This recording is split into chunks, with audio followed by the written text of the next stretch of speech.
Father.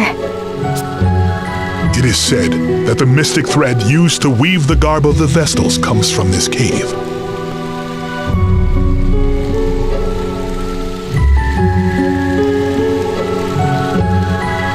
But it is more than that to me. This is where your mother and I were once sheltered by the sage of Yorjana.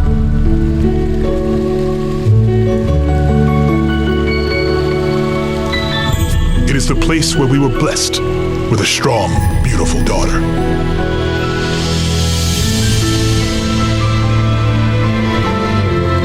And the place where I made my resolve to take back this nation and rule it by my own ideals. Even seeing the faces of the multitudes who had rallied to our cause, our hearts still wavered.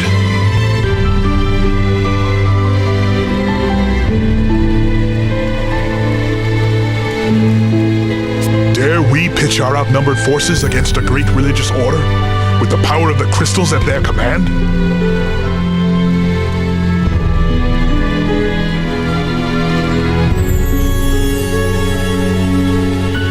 Dare we did. We resolved to overthrow the orthodoxy, capture the Earth Crystal, and seize the throne. But how would we rule this new nation we would forge? How would we lead the world? After 3 days and 3 nights of heated debate, on the morning of the 4th day, I mustered my army.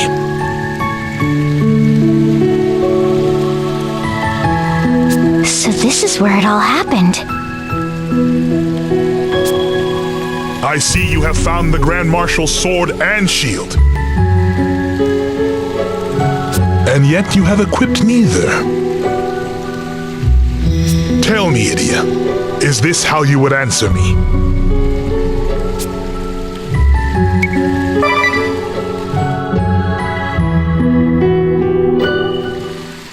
That's right. This is my answer. Explain yourself. As long as a nation exists, it will have enemies, whether or not it seeks them out. A ruler must have the power to fell those who would threaten the people's survival.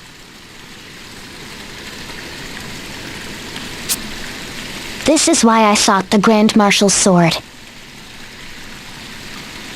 And every nation has people within its borders, a citizenry that it must protect.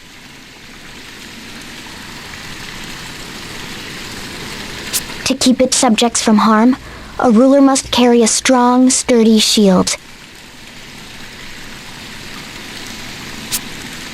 So, I sought out the Grand Marshal's shield.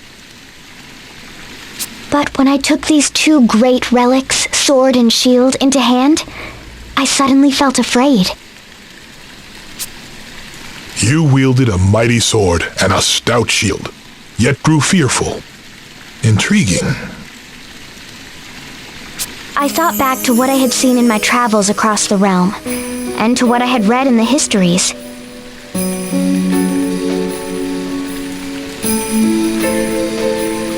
Stories of men who claimed power to slay their foes, but who forgot the ones they loved, and whose hearts grew cold. Men who gained the power to protect people, but then lost sight of themselves, and grew vain, proud, and complacent.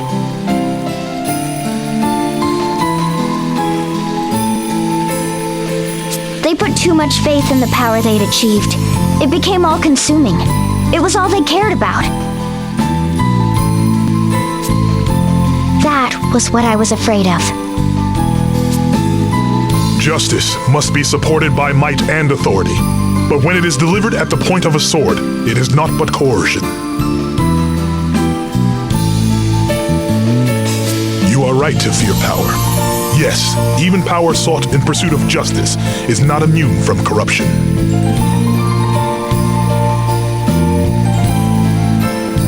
A stout shield is needed to protect the people in times of war. Yet the true goal should be a world with no need for shields.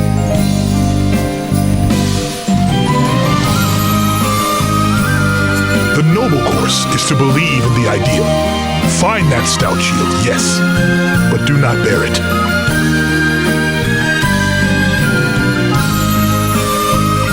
The little bird who left our nest has returned on the strength of her own wings. Along the way you were lost, injured and betrayed. You knew despair and cried in anguish. We were confused. We doubted everything. We closed our eyes and ears to the world around us. But you overcame the pain. You raised your head and did not shirk from the truth. You took your troubles in stride. I met new comrades and knew the warmth of friendship. I was emboldened. I listened. I learned just how much I still had to learn.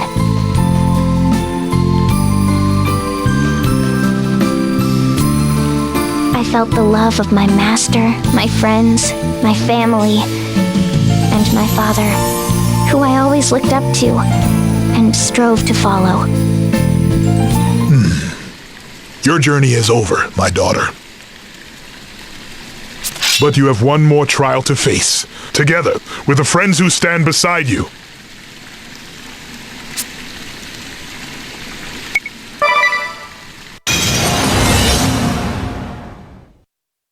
I am Brave Lee, Grand Marshal of Eternia. This is your final trial. I shall spare no effort, offer no mercy. Begin!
But your trial has only begun.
will not fall so easily.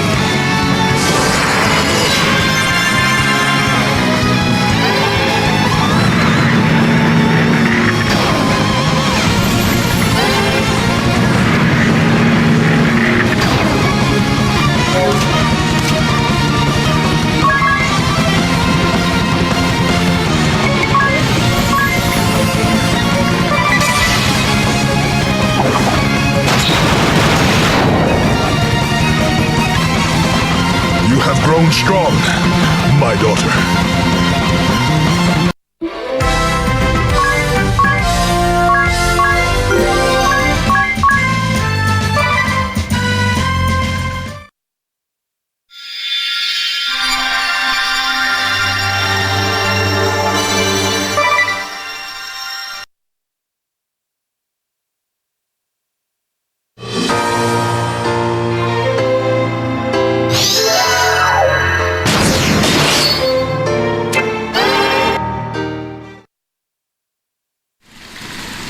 How strange.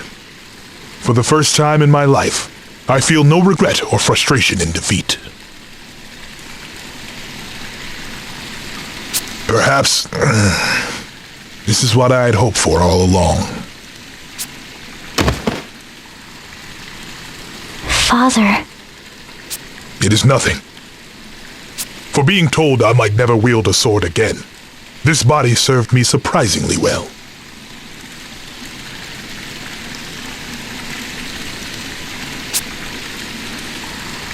Now, you must take this. This is the stave of the Grand Marshal of Eternia. He, nay, she who bears it, holds full authority to rule the duchy. Rule Eternia? Me? Yes. You have shown that you possess the strength to cut down your foes, the strength to protect your people. And most of all, the wisdom to know that though you possess both, you need not use either. Go forth and rule in wisdom, Grand Marshal Idia Lee. The future of Eternia, nay, of the world itself, is in your hands. Yes, Father.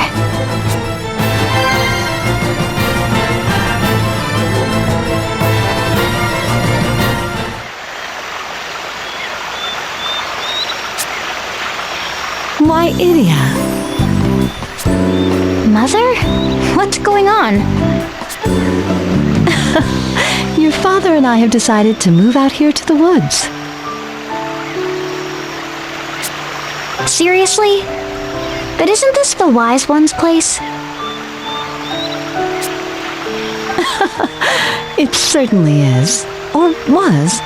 From what we've heard, he hasn't been around here in quite some time.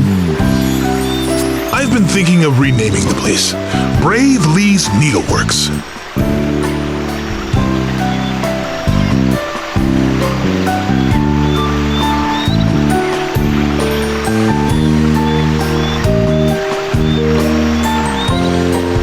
And Sage Ileana is okay with this? Don't worry, dear. The old sage could never get angry at me. But listen, Idia, I'd like you to have a word with your father. About His armor. Even though we're retired and living here in the woods, he refuses to take it off. I have grown accustomed to the proper ballast it provides. If I took it off, the next stiff breeze might carry me clear into the sky. I think I'll stay as I am for now. the Full Metal Seamster, huh? That's gotta be a first. Sir, the delivery you asked for. Alternus, I've been waiting for you. Fabric and thread just as you asked. If you exhaust your supply, simply say the word and I shall procure more. Thank you, Alternus. You're always so helpful. And what of the other items I requested? I have brought them, sir, but are these truly what you were looking for? Patchwork for apprentices. 100 embroidery patterns for spring and summer. Yes, these are perfect. You're really serious about this needlework stuff, huh? Of course. Have you ever known your father not to be serious? For my first project, I believe I shall make you a quilted vest. Then again, Noble Tsuna hinted that he wanted a new tea cozy, and I promised to knit Alternus a woolen scarf.